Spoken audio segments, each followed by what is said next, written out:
Nu, un šodien galvenā tēma, kāpēc mēs jūs uzaicinājām, es gribēju šodien pastāstīt sabiedrībai par to, kā mums gāja ar partijas dibināšanu, kur mēs šodien esam, nu, un mazliet arī, skat arī nākotnes mūsu plānus. Mani sauc Jurijs Kadrovičs, es esmu partijas Liepāja kvadrātā valdes priekšsēdētājs un mans kolēģis Romans Milsvalskis, valdes priekšsēdētāja vietnieks. Romans Milsvalskis. Jā. Nu tā, kā jau izskanēja masmedijos, mazliet par vēsturī, kā mēs arī pateicām augusta mēnesī, ka mēs dibināsim jaunu partiju. Tā mēs arī visu rudens laikā cītīgi strādājām, un tad beidzot, kad mums jau bija vairāk nekā tie 200 cilvēki, 28. janvārī mēs sasaucam pirmo partijas dibināšanas kongresu, kurš noritēja Latviešu biedrības namā Liepājā. Tad pēc tam mēs iesniedzam dokumentus. Jā, šīs bildes var redzēt no Latviešu biedrības nama, no mūsu pirmā dibināšanas kongresa. Tad dokumenti tika sagatavoti un iesniegti uzņēmumu reģistrā. Partijas galvenais pamatmērķis ir veicināt sabiedrības labklājības līmeņa paaugstināšanu, kā arī nodrošināt un sekmēt vides, izglītības, ekonomikas, kultūras, sporta un citu sabiedriski nozīmīgu jomu attīstību Latvijas Republikā.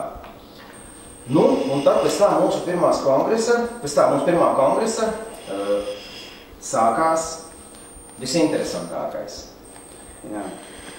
Provokācija sākas jau 28. janvārī, pirmās dibināšanas kopsapulces laikā.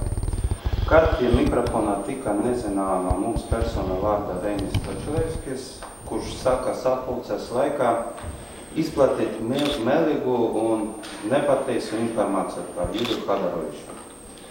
Un aicina visus pārējos steidzīgi atteikties no jaunas partijas dibināšanā. Līdz viņam bija ieradušies vēl daži cilvēki, kuri kopsapulces laikā demonstratīvi izteicis no partijas, bet tas netraucēja vairāk nekā 200 dalībniekam nobalsot par partiju dibināšanu. Pēc tam februāra mēneša laikā sekoja vairāk spiedienu mēģinājumu uz partiju dibinātājiem atsaukt savas balsis par partiju dibināšanu. Gan telefoniski zvanot, gan izziņas, gan arī tika izteikti draudi reālais tikšanās. Par to visu masu mediju jau rakstīja februāra sākumā, kurzemes vārdā liepājniekiem ir Liepāja, ka rezultātā vairāki cilvēki ir izrakstījuši iesniegumu policijā ar lūgumu nobirožot viņu šāda veida spiedienu. Slaidā jūs varat redzēt dažādas izziņas un vienu no iesniegumu policijā. Ja jums būs interesi nolasīt un tieši sami mēs varam to kā e-pastu nosūtīt. Jā, un es vēl vairāk teikšu, ka šeit mums arī zālē ir jaunieši, kuriem konkrēti šīta persona, ko jūs redzat bildē, Aleksandrs Magarans, reālajā tikšanās laikā ir reāli draudējis un spiedis viņus atsaukt savu parakstu un izstāties no partija Liepāja kvadrātā. Bet pēc tam preses konferences beigās jūs varēsiet noteikti viņiem tieši pajautāt, kā tad īsti tur bija. Nu jā, bet visinteresantākais, jo pēc pirmā konkursa tie vēl bija ziediņi. Interesantākais sākās tad, kad mēs, kāpēc mums bija jārīko otra dibināšanas kopsapulce? Tāpēc, ka uzņēmuma registrs atlika mums partijas reģistrācija, jo bija statūtos jānovērš dažas juridiskas nianses. Ja? Un pat cik vēl partija oficiāli nebija ierakstīta uzņēmuma reģistrā, tad likums nosaka tā, ka vēlreiz jāsanāk kopā visiem dibinātājiem un vēlreiz jānobalso par izmaiņām un par partijas dibināšanu. Nu tad mēs mēnesi citīgi strādājām, visu izdarījām, kā prasīja uzņēmuma registrs. Un 4. martā mēs ieplānojām mūsu otro dibināšanas kopsapulci. Un tā bija ieplānota viesnīcā Europa City, bijušā Amerikā. Un tad interesantākais sāka burtiski pusstundu pirms kopsapulces sākumā. Daudzi mūsu biedri, dibinātāji, sāk uz saviem telefoniem saņemt izziņas. To tekstu jūs varat redzēt arī ekrānā, kur bija viņiem rakstīts, ka steidzīga ziņa. Tāpēc, ka mums ir informācija, ka Amerikā notiks dažādas provokācijas, visi lūdzu dodieties uz viesnīcu Kolumbus. Jautājumu gadījumā zvaniet manai palīdzēji Darjai, telefons arī norādīts, un ar cieņu Jurijs Kadarovičs. Man nav nekādas palīdzes Darjas. Un, jā, bija cilvēki, kas uzķērās uz to un brauc uz Kolumbu.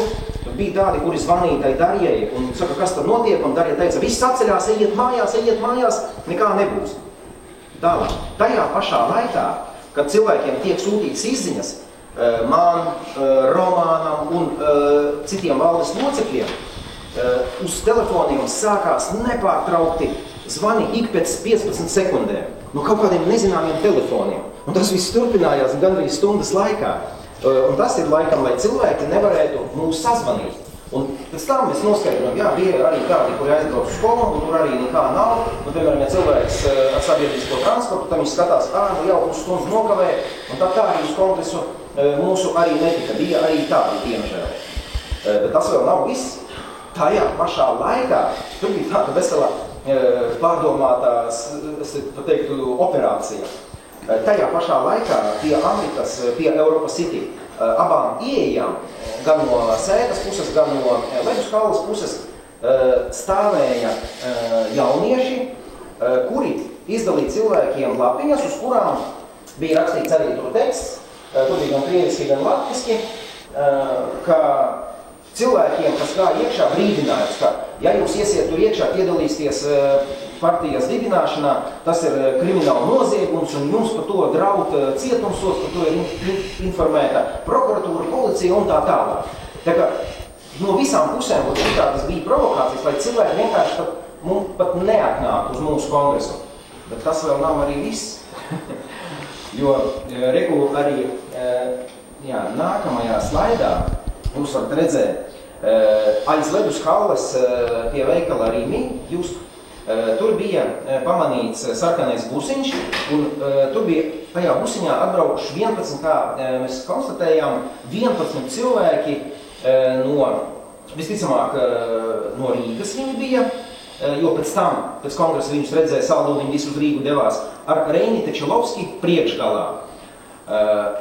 Un šie visi cilvēki, viņi dažādiem veidiem mēģināja tikt arī pie mums iekšā tajā zālē. Ja? Bija tur vieni, es tur vienkārši gribu jūs atbalstīt, es vienkārši tā, es baigi no jūs, man patīk jūs partijā.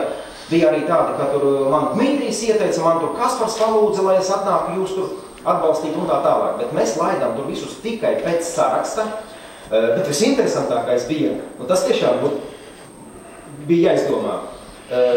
Stāvēja mums tur arī apsardze, mēs tur arī paši, mums bija saraksts, ko mēs skatāmies.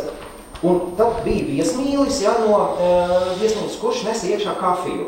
Un tad kopā ar to viesmīli tāds viens jaunais cilvēks, es to līdz parādīšu viņu bildē, reku viņš ir, stāv pa kreisi no Tečelovska ar tādu vārdiņu.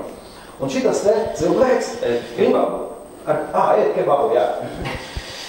Un viņam bija melna žakete, tāda oranžais kreklis, un te pielikta tāda zīmīte, magnēta zīmīte, Europa City.